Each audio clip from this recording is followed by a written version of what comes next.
आता तुम्ही माझ्या घरी आलेला आहात. आता आपण माझ्या गौरीच्या सणाचा आज दिवस आहे आणि गौरीला आपण आता जाऊया बघायला, कारण की मी तुम्हाला प्रॉमिस केलं होतं की आपण माझा पुढचा ब्लॉगमध्ये आपण आमच्या घरची गौर बघूया. तर आता थेट आपण जाऊया गौरीला. आता आमच्या गावात कसं असतं, गौरीचा सण म्हणजे सगळ्यात मोठा सण. सगळे बायका फुगड्यो वौशे वगैरे सगळे करतो. तर आपण ते सगळा बघूया की गावच्या ठिकाणी गौरीचा सण हा कसा सेलिब्रेट केला जातो. चला माझ्यासोबत या. आले आमचे भाऊ आले. हे जर तुम्ही बघाल तर असे वौसे गौरीचे लागले जातात. हे असे वौसे गौरीचे लागले जातात. तुम्ही जर बघाल तर असे सगळ्यांचे जेवढ्या बायकांची लग्न होतात त्या सगळ्यांच्या आम्ही गौरीचे वौसे असे आमच्या घरातल्यांचे लागले जातात. त्याच्यानंतर आम्ही तुम्हाला थेट गौरीकडे घेऊन जातो, गौरीच्या दर्शनाला. आपण गौरीच्या दर्शनाला जाऊया.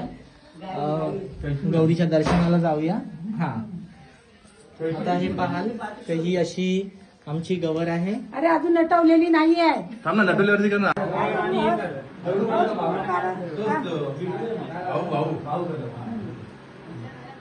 भाऊ कसं पेक्षा डेंजर आहे. चालूच आहे ग तो.